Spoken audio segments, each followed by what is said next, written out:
tackling guys on the line, just taking them down, no holding. Now, I get that the ratings are better when you score points, but Amen. Seriously. And plus, they're, of course, on the other side, they're allowing defensive backs just to rat-a-tat-tat receivers. I mean, it's like smack, smack, smack, smack, smack, Yeah. So, guys, what about the Cowboys? Seriously. Loved it, even though I'm not a Baker Mayfield fan. Loved it. Yeah. Anything that, makes Jerry Jones flip that bad wig of his, I'm all for. So I think that's his son with the wig. So do you think, what are they going to do? I mean, McCarthy. I think he's going to take another year off. And think about it. Back. Yeah, with go back to the farm. From MIT, tell him like you have to go for it on this down and distance. You have to play a flea flicker. Is it his problem? Is he that bad, or are they that bad? What's going on? Well, obviously on offense, to be fair to whatever input he has into it, and Kellen Moore, and obviously all the players on offense, they're obviously not the problem. They are not the problem. The problem is Mike Nolan, and probably more so, honestly, I'm not going to say Mike Nolan isn't a big part of it. You look at the personnel, to be fair to their secondary, I'll at least be fair to secondary. Their secondary is either inexperienced, like rookies or second-year guys who didn't really play, and then their front seven, except for like DeMarcus Lawrence, is a bunch of like, if this guy puts it back together. They brought Aldon Smith, who's been out of the league for 3 years, and obviously played well at points, but still, like, this is what they're doing, is they're just putting a bunch of pieces together and just think it's all going to just come together, and it's not. Yeah, it's just they've kind of fallen to but they fall to the bottom of the pack for me. But in that conference, they can still, with a losing record. About the division. You're talking about the division, not the conference. Yeah, sorry, the division. They can still get there. Who's their competition? All Maybe right. Philadelphia. Washington, nobody. The standings are Eagles 1-2, Washington 1-3, Cowboys 1-3, and the Giants bringing up the rear. Look, to be fair to Lugs' point, even though usually it seems like the last few years their rosters are comparable to Eagles and Dallas. Dallas seems to have Eagles' number. Now, this might be a meeting of two weaknesses, the just ineptitude and just injuries on the Eagles' offense versus the ineptitude and just sheer just awfulness of Dallas Cowboys. Who comes out on that? I don't know. They're both bad.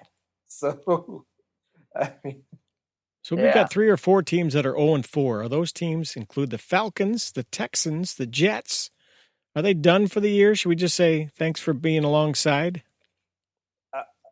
Okay, let's spin it the other way. I say yes to all of them.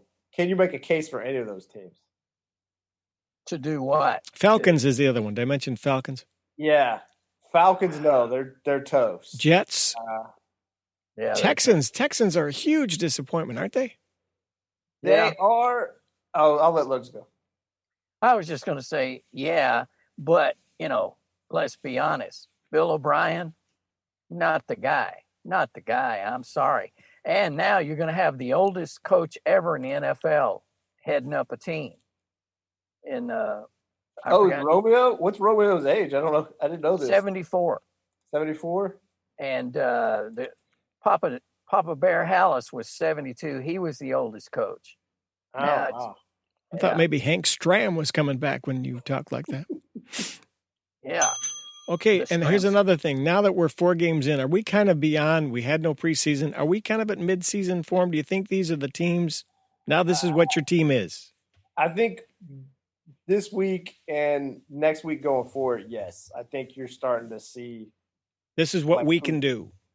Yes. Like, again, kind of going to the Bears versus Colts game just real quickly on what we can do. Colts and Bears offense, both of them are pretty bland, blasé.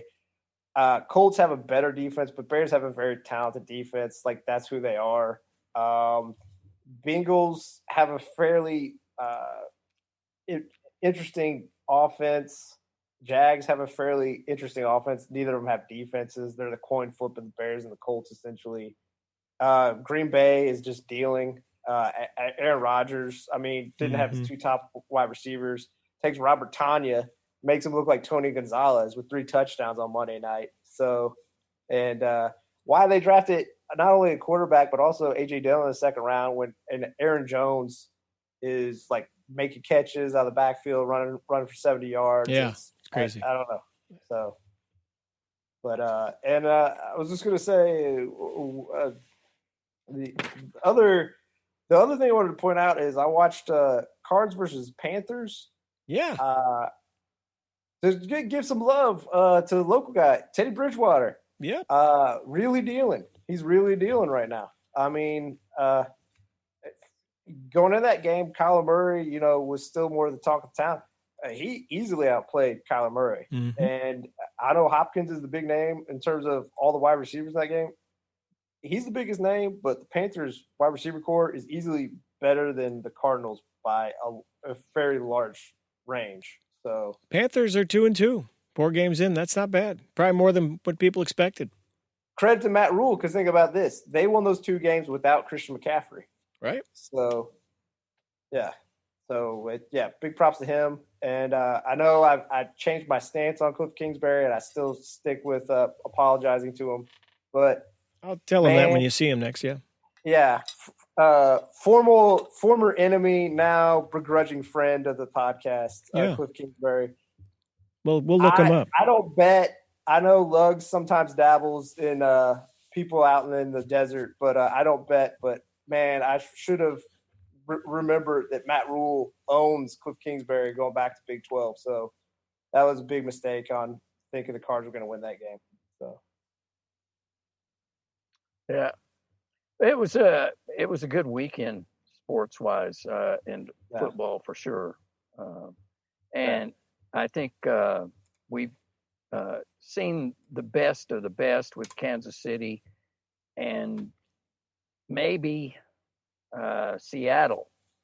Russell Wilson, I don't know what it is, but he never seems to get much talk, even though the man. All he does is win.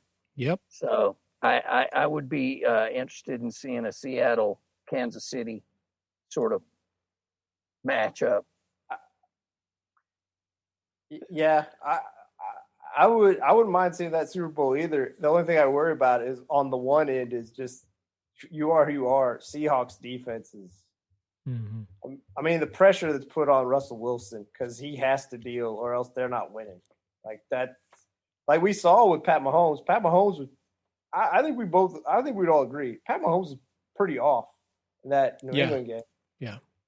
His defense protected him in some pretty big critical situations. Like Russell does not have that luxury. If he screws up, they're toast. So what other highlights from the week? What else did you like or didn't like? Pre-pod, we were talking about Chargers Buccaneers again. Like buried deep in the, you have, first half Brady looking like people that want to be naysayers on Brady's like, see, this is who he is. And then, man, did they get their comeuppance in the second half where he threw 4 touchdowns. Lights out. And 5 touchdowns of 5 different receivers. So, and then you have also in that game, I love Tyrod, but you look at how Herbert has played through these 3 losses, and even though they're all L's, the level he's played is like, I don't know how you turn back to Tyrod. You can't. No. I don't think you can. No, and I think some of the teams like San Diego, and I think like New England possibly they just need to go with their younger guys. New England, once Cam's able to get back on the field, that would have been a much different game with Kansas City if Cam had been there. A little bit more fun, you think? Oh, it would have been crazy. Yeah, no kidding. It would have been crazy to watch. That's one of those missing moments because I was looking forward to that. It was like the guy who originated the run and gun versus the guy who now is the master of it. So it would have been fun. But Yeah, I think there are teams that just need to go ahead and play their young quarterbacks, and yeah. So I think after this week, barring them winning, or even I don't even think it matters. I think after week 5, I don't know when Miami's bye comes up. I think Tua is going to start here fairly shortly. So yeah, and don't look now. The Buccaneers are 3-1 quietly in first place in that NFC South. So watch out. Yeah, I guess other just real quick hits. Yep, go for it. Again, like how great is Baltimore, where we don't even really want to talk about them, but just ho hum. They, for the most part, kind of just decimate an opponent in their backyard, no less. And they're so dominant that we just don't want to even talk about it. It's like, yeah, Lamar Jackson's great. Yeah, like they stranglehold the Washington football team. So, and a little love to the Bills this week, boys. How about them? Yeah. Well, actually, that's good. Just real quick, everyone's like Lamar is the only quarterback that really kind of emerged into being a superstar in that draft. It looks like Josh Allen's going to at least join him alongside of him. Yeah, Josh kind of reminds me of Big Ben a little bit. His ability to scramble around and find somebody downfield. He's not going to beat you running, but he can do enough to get you what you need to keep the chains moving.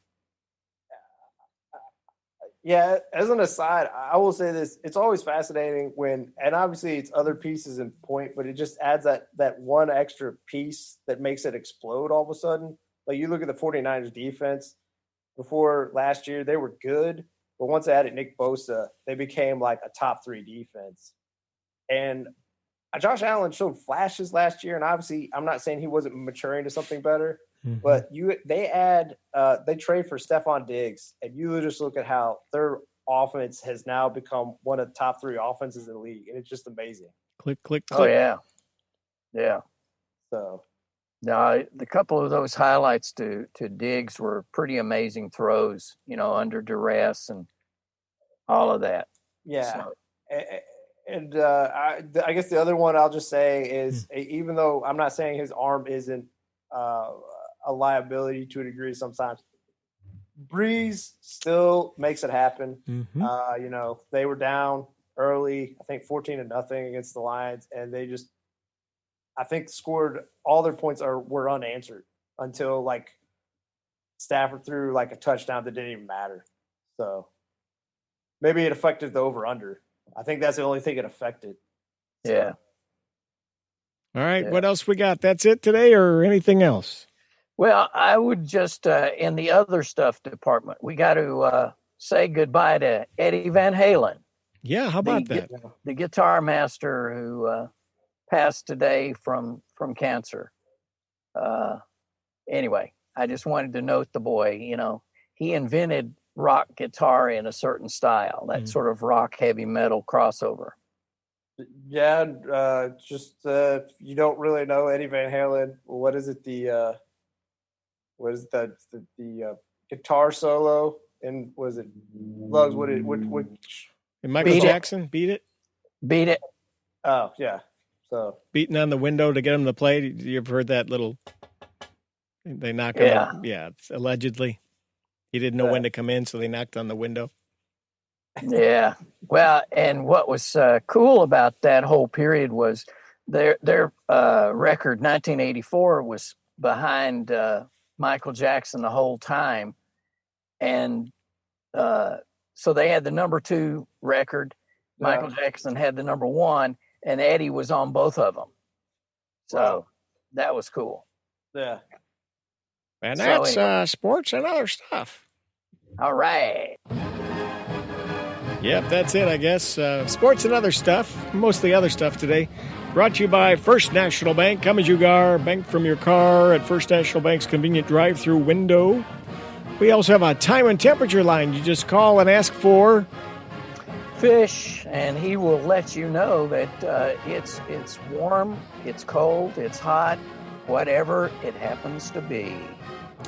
All right, that's it. We are the Sport Weasels, first in sound and first in whatever it happens to be, and other stuff too. So long till next time. Bye-bye.